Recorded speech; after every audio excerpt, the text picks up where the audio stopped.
Hello again. Continuing. This is part 2 on attachments, and in this installment, we're going to talk about just develop it more. So, we kind of spoke in the first recording on how attachments are those things that we basically adhere to ourselves to strengthen our identity here, or another way of saying identity is our image, the image that we are projecting out in this place. Okay, so, and the more attachments that we accumulate here, the stronger or more defined, the more concrete, if we can even say that, becomes this image. So the image is not really who we are at our deepest level, right? The image is just the result of all of the conditioning and all of the stuff that we take in and take on, and we decide to assimilate into our acceptance, and into our reality. So that's what our image is. But at our deepest level, there is no image. There is just the reality of what we really are. So that's what we're going to kind of talk about in this segment is as long as we are continuing to perpetuate the image and to strengthen it and to get more grounded in it, the more difficult it's going to be to get to the deeper what really is. We're piling all this shit up, piling it on, sticking on all these labels of what we choose to present as ourselves, which again is an image, but it's what we're choosing. Well, the core self inside is suffocating, and just a dim light inside that wants to shine, but they can't shine through all of that muck. All right. So, just again, these attachments are, like we said in the previous installment. These attachments are those things that are it is not only just keeping us from presenting who we really are, but it's keeping us from actually understanding what we really are. We keep hiding, and that is something that people do. They hide because, God forbid what I really am not be that good. That's the fear, right? Like, what am I? If I get rid of all this stuff that I've built up around myself, and, the person that everybody has accepted, including myself, of who I am, well, what the hell am I if all that stuff is gone? What if I don't like it, you see? And so there's some fear in there, of course.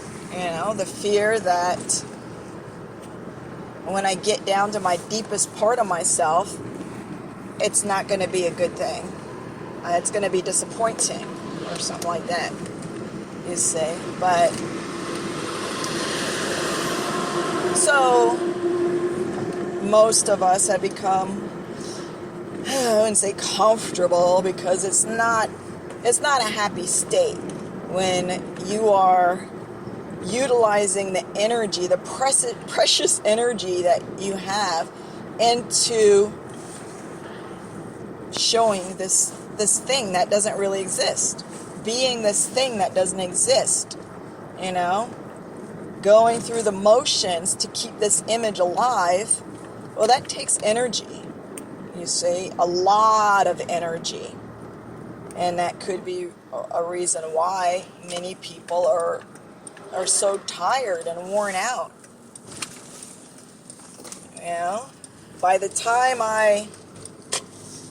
because even though it's not taking me a whole lot of literal time to sit down with myself every day and say, okay, so what role am I playing today? And going over a script and, all of this. We're not doing it like that, but we're doing it in our life, in our existence. Where, when somebody, so as an example, someone approaches us and asks us a question. Well, oftentimes, instead of actually really considering the question through, we go through this filter of, okay, first of all, what is popular opinion? Never mind, this guy's coming too fast. Okay. Second of all, what are my peers, the people that I know? What would they say? What do they think? How do they feel? Also, and we don't even have to keep developing it, but you go through this whole, can you imagine how much energy that's taking? Instead of just asking your deepest self, how do I feel about this question that was just presented before me? Instead of doing that, we go immediately to the filtering of, all these other considerations that are outside of ourselves. So that's one example of how we use up we're depleting our energy. By the time you give an answer, it's not your answer, you see?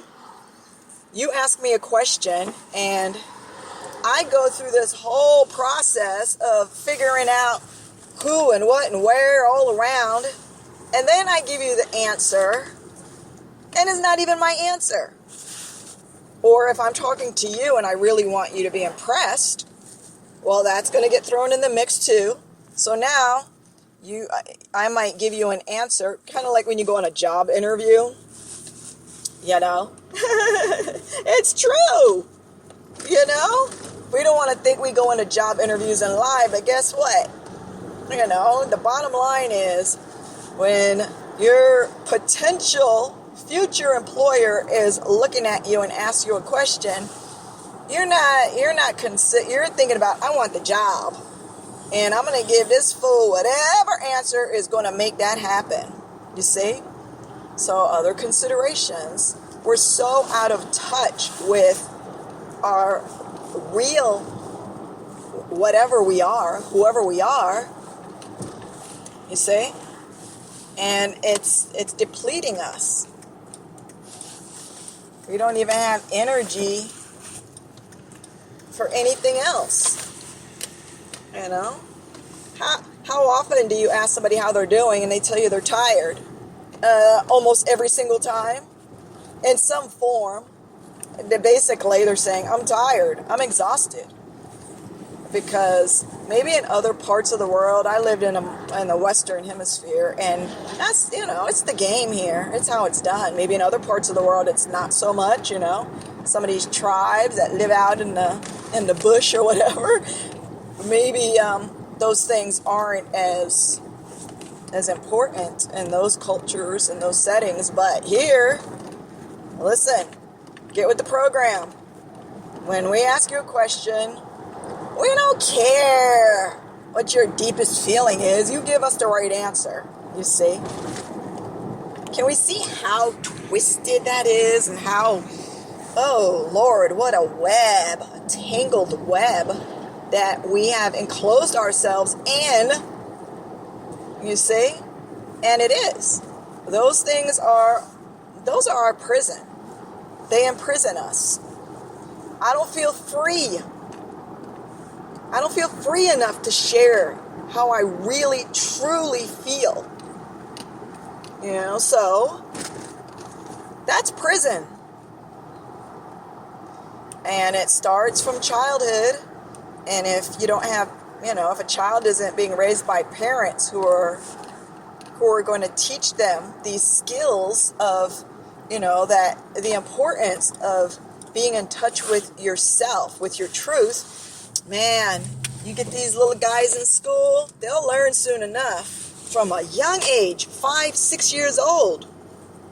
They get to understand, hey, you know, so, and, it starts early, and then you can see, into adulthood, we've got people and senior citizens still playing the game. And you could tell, man, all those wrinkles and lines, guess what?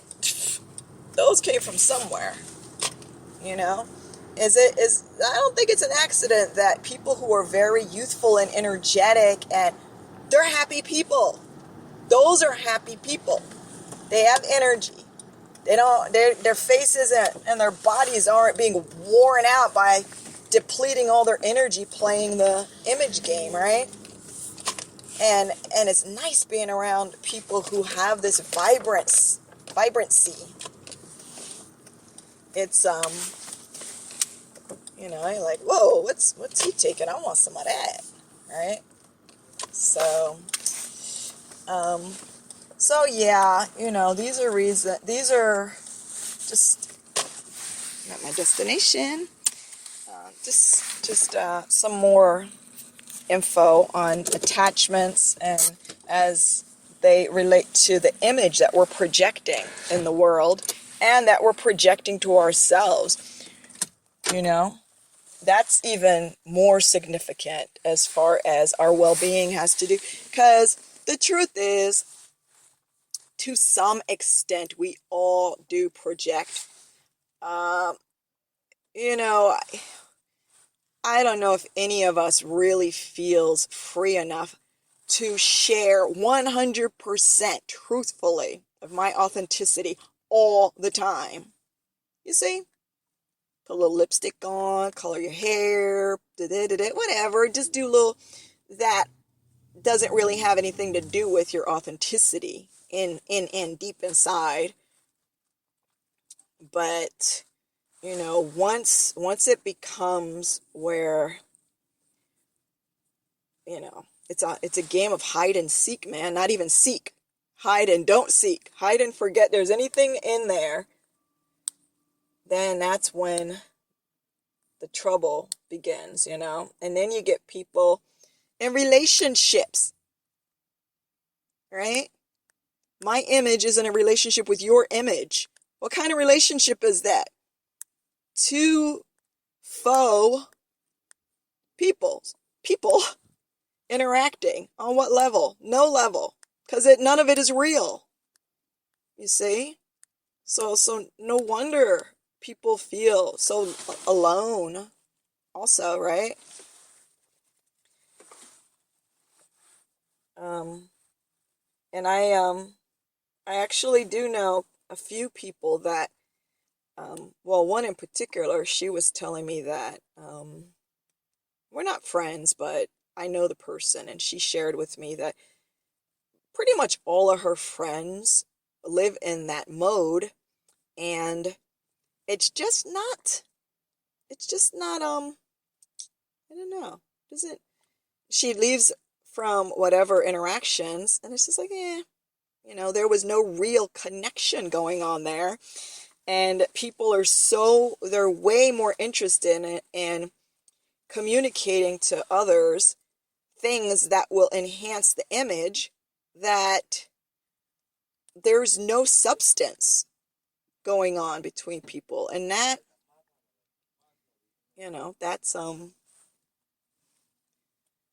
going to affect us, because we're designed to connect. Well, we're all connected on our deepest level, even though so many of us don't realize it, because we won't realize it. We don't want to realize it. We're afraid, so we're not demonizing this. We're not demonizing the people who live this way. which is a lot. What they're saying is so many people are living in fear. Because at the core of that image thing is fear. You see? Fear, not freedom. So that's going to conclude our second part of this series on what are attachments. And probably in the final and third installment, we'll just talk about some practical things that we might be able to apply to help us either continue to move out of that or to begin to move out of that.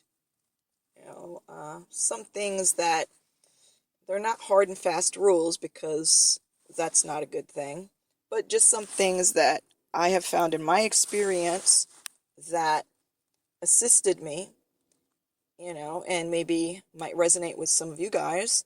So that's what we'll do in the upcoming installment. So anyway, as always, much love to all of you. Bye-bye.